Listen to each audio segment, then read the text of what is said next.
They told my son there was no room at the table. Not a seat, not a plate, not even a folding chair, near the trash. My name is Lauren. And from wherever you're watching this, stay with me. Have you ever watched the people you love reject your child, like they were never part of the family to begin with? It was Christmas Eve, and I was in scrubs, elbow deep in back-to-back emergencies at County General. Another 16-hour shift. Another holiday traded in for duty. But I wasn't worried. My parents had promised they'd take care of him, that he'd feel the warmth of family, even if I couldn't be there. He texted me once. Just once. Mom, they said there's no space left at the table. I'm headed home. I thought it was a joke, until I checked the time. 6:43 p.m. Dinner had just started, and my only child, my gentle, quiet, always smiling son, was driving alone through the cold, heading back to an empty house with no lights on and no leftovers waiting. I stared at my phone, numb. I called. No answer. I called my sister. She picked up. Loud laughter in the background. She said, "Oh, come on, Lauren. He's 16, not 6. He can handle one dinner alone." Then hung up. No apologies. No hesitation. Just cruelty. Casual, cold-blooded cruelty. That night, I didn't sleep. I sat with him on the couch, microwaving store-brand mac and cheese while he pretended it didn't hurt. But I saw it. In the way he didn't meet my eyes. In the way he said, "It's fine," before I even opened my mouth. So I didn't argue. I didn't cry. I poured us 2 glasses of sparkling apple cider and told him, "Don't worry, baby. They'll remember this Christmas." But not for the reasons they think. Because sometimes revenge doesn't look like shouting or slamming doors. Sometimes it looks like a quiet mother printing something important at 2:12 a.m. And the next morning, they open their front door to a letter taped right to the wreath. By 8:45 a.m., my phone started blowing up. By 9:02, my sister was screaming down the line. And all I said was, "Oh, you opened it. Good." Because the letter wasn't just paper. It was a mirror. And when they read it, they didn't see words. They saw every ugly truth they'd ever tried to hide. Let the holiday games begin. The letter was exactly 3 pages long. Typed, calm, deceptively polite, and signed with one name, mine. It started with a memory. Christmas 2012. You told my son he was too young to help decorate the tree, then handed the star to Lily's toddler because she was more festive. Then another. Christmas 2016. You forgot his name on the gift tag. You wrote to Lauren's kid in Sharpie. And another. Christmas 2019, you made him take the photo, then posted, "Family all together," without him in it. I wasn't emotional. I was surgical. A decade of small betrayals, lined up like x-rays. Then came the second page. Legalese. Clean and brutal. Effective immediately. The deed to the family cabin in Vermont was being transferred into my name only, per the quiet refinancing I'd handled last March. The one they all signed, laughing because I was the responsible one. Effective immediately, the $12,000 property tax I'd paid for their main house, the one they still hadn't reimbursed, would be called in. With interest. Effective immediately, the family vacation fund I'd bankrolled for 8 years straight, canceled. Refunds processed. Cards reversed. And at the very bottom, please do not contact my son until you learn how to treat him like a human being. Until then, consider yourselves blocked. I didn't answer their calls that morning. Or the dozen voicemails. Not even when my sister yelled, "You're being petty over one night." Because they still didn't get it. It wasn't one night. It was every Christmas they chipped away at his spirit. Every dinner he sat at the kids' table while their kids had private bedrooms and applause. Every sideways glance when he asked to say grace. Every forgotten birthday, every secondhand gift still in the plastic. I gave them a choice for years. To see him. To really see him. Instead, they saw my child as a placeholder. An afterthought. An obligation. But now, they were starting to see him as something else. As the reason their little empire, their cozy traditions, their shared beach trips, their photo-perfect holidays, was falling apart because I wasn't just withdrawing money. I was withdrawing myself.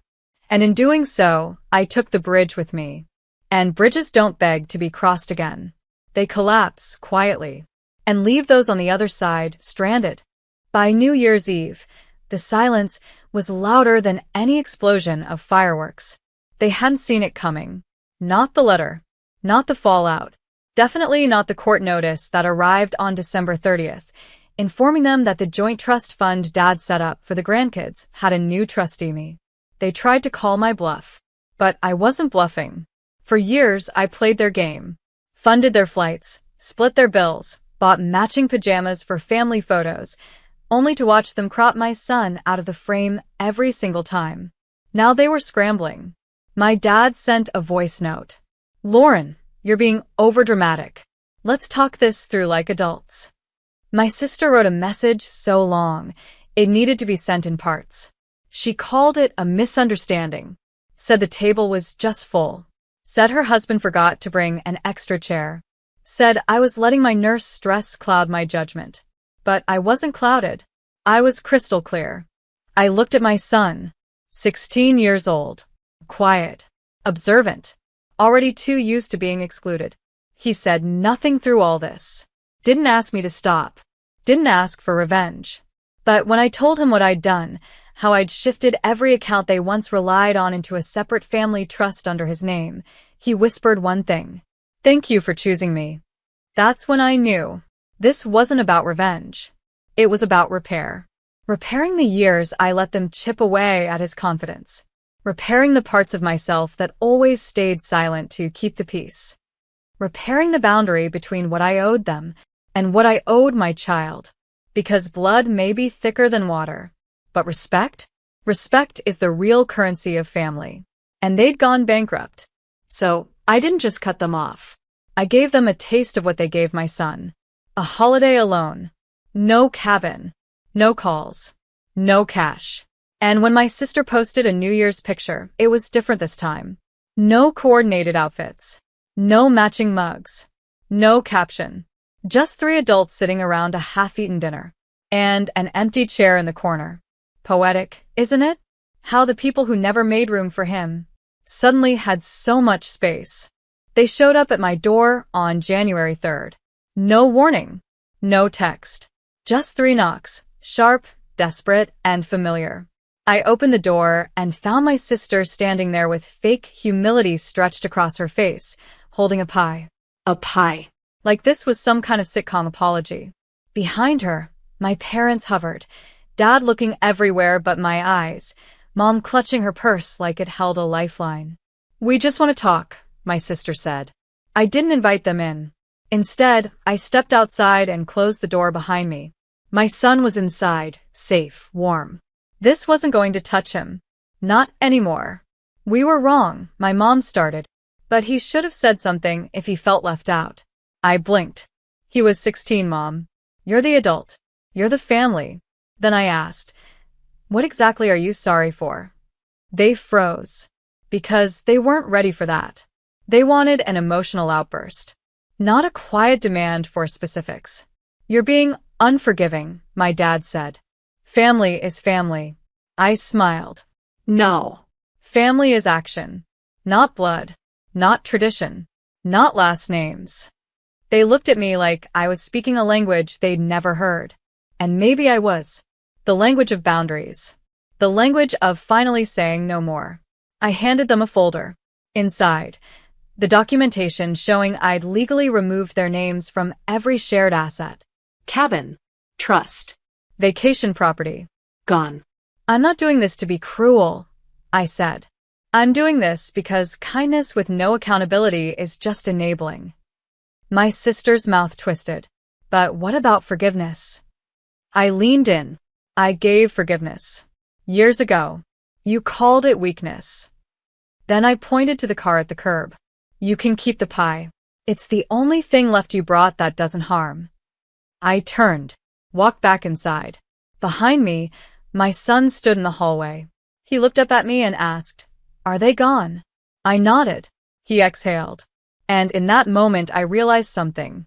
Sometimes protecting your child means becoming the storm, not the calm, not the healer, but the reckoning. And when love is real, it doesn't ask for a seat at the table. It builds its own. 2 weeks passed. No calls. No visits. Just silence. Bitter, hollow silence from the people who once never stopped asking for favors. But the town talked. Oh, they always talk. Especially when a nice family like mine suddenly cancels their annual winter retreat. Especially when their accounts freeze and their pictures vanish from the cabin's Airbnb listing. They spun stories, of course. My sister told her friends I was having a breakdown. My mom whispered I'd gone rogue after too many night shifts. My dad? He told the church I was just dealing with trauma and would come to my senses eventually. But no one mentioned the boy they'd forgotten. The boy who drove home alone on Christmas night with a smile still painted on just to protect me. They erased him from the narrative. Again. So, I did something they didn't expect. I wrote a letter. This time for the world. I posted it on my private blog. No names. No slander. Just truth. On Christmas night, my teenage son was turned away from the table where he should have been welcomed with open arms. He ate alone in a cold house while laughter echoed from a room he wasn't allowed to enter. This isn't about revenge. It's about awareness. Silence can look like strength, but sometimes it's just inherited pain. And I'm done passing that down. It went viral. Thousands of comments. Messages from strangers. Other mothers. Other daughters. People who'd sat beside trash cans, been cropped out of photos, or walked home from celebrations where their names were never said aloud. And somewhere in that digital crowd, they saw it too. Because my sister deleted her Instagram. My mom turned off her Facebook. My dad asked me to take the post down. But I didn't. Because truth doesn't come with a dimmer switch. Once you shine it, the shadows run. And maybe that's what they needed. To feel what it's like to be on the outside looking in. To finally understand what my son had endured. Not for one night, but every holiday, birthday, and family photo for 16 years. And if that truth made them uncomfortable, good. Growth always starts in discomfort. And I wasn't raising my son to make anyone else comfortable. I was raising him to know his worth, even if it meant burning down the table he was never invited to sit at. The fire had been lit, and not just online. At school, teachers pulled my son aside, not to pity him, but to say they saw him now, that they'd never realized he carried so much with so little complaint. He just nodded, quiet as ever. But when we got home, he handed me something. It was a Christmas card, drawn by hand, a sketch of our tiny living room, that lonely night, microwave meals and all. And across the bottom, in gold marker, best Christmas ever. I cried, not because it was the best, but because that boy, he had taken pain, abandonment, rejection, and still found something beautiful in the ashes. Meanwhile, the cracks in my parents' polished lives were beginning to show. I got a call from the Vermont town clerk's office. Apparently, my parents tried to file a dispute over the cabin deed. They were told, firmly, that all documents were airtight, legally sound, and fully executed. Then came the call from my sister's husband. They were declined for a mortgage pre-approval. Why? Because the line of credit they used for years under my name had been revoked. Consequences. Real ones. I wasn't shouting. I wasn't storming their house. I was simply doing what they never expected, stepping out of the role they wrote for me. No longer the peacekeeper. No longer the dependable doormat. I was the mother of a boy who deserved better than their traditions of conditional love. And the most painful part? They still didn't get it. They kept calling it a feud, a rift, something fixable. But it wasn't. Because this wasn't a disagreement. It was a reckoning. A closing of accounts, emotional, financial, generational. They'd mistaken my silence for acceptance, my reliability for permission, and my kindness for compliance. But the truth is, kindness is not the absence of boundaries. It's the courage to protect what's sacred. And this year, the only thing sacred was my son's peace. No more table scraps. No more, maybe next year. No more begging for a seat in rooms we helped build. This time, we weren't knocking on their door. We were locking ours. 3 weeks after the letter, the final shoe dropped. A certified envelope arrived from my father's accountant. It was a desperate attempt, a poorly worded offer to revisit arrangements regarding the family estate. Translation? They realized just how much they'd depended on me all these years. The cabin maintenance? That was me. The accountant's retainer fee? Me. Even the prepaid funeral plan for both my parents? That was my signature on the check. They never noticed, because I never asked for applause. I just did it, quietly. But now, the silence was working against them. They begged for meetings, mailed apology cards, one even written in my mother's handwriting, shaky and uncertain. And for the first time in my life, I felt nothing. No anger, no sadness, just a stillness I'd never known. Peace born from clarity. Because forgiveness doesn't always come with reconnection. Sometimes it comes with release. So I wrote back one last time. A single sentence. You cannot ask to inherit the fruits of love you never watered. No signature. No warmth. Just truth. That same night, I took my son out for dinner. A real dinner. Linen napkins, soft jazz, sparkling cider in real flutes. He wore a shirt he picked himself, a little wrinkled but perfect. As we waited for dessert, he looked around and asked, "Why are people looking at us?" I smiled. They're not used to seeing peace. Real peace. The kind that doesn't shout. The kind that doesn't ask for permission. He grinned. And for the first time I saw it. He wasn't just healing. He was glowing. Because he had finally been shown what it meant to be chosen. To be protected. To be seen. Not tolerated. Not accommodated. Seen. And in that moment, I realized something I wish I'd known years ago. We waste too much time trying to fit into families that only love versions of us that keep them comfortable. But real love, fierce, unconditional, inconvenient love, doesn't ask you to shrink. It asks you to stand. And that night, across from me, my son stood taller than I'd ever seen. Not because of revenge, but because I finally made space for him, where no one could take it away. February came, quiet and gray. But in our home, something had shifted. My son laughed more. He asked questions again about colleges, about road trips, about life. He even taped his drawing, "The Best Christmas Ever" one, on the fridge like a badge of honor. We were building something, not out of spite, but out of truth. Out of the wreckage of people who once claimed to love us, but only ever loved their version of silence. Then one morning I got an email from the local community center. Subject line, "Holiday volunteer thank you." They were thanking my son. He'd signed up on his own, quietly, to serve meals on Valentine's Day to people who had nowhere to go. I stared at the email. Tears filled my eyes. He didn't just survive what they did. He grew from it. He turned absence into empathy, and cold shoulders into open hands. That night, I sat him down, told him the whole truth. How I used to make excuses for them. How I silenced myself just to be invited. How I confused proximity with love. And how that confusion ended the moment they closed the door on him. He didn't say much. He just nodded. Then said, "It's okay, Mom. You made sure I didn't carry it forward." And that was everything. Because cycles don't end in explosions. They end in choices. And I chose to end ours the moment they chose a holiday photo over a human heart. I've learned that not everyone who shares your blood is your family. And not every door deserves to be kept open. Some must be locked. Some must be walked away from. And some must be burned down, so that your child can see that love doesn't beg. It stands. It protects. It says, "Not my son, not this time."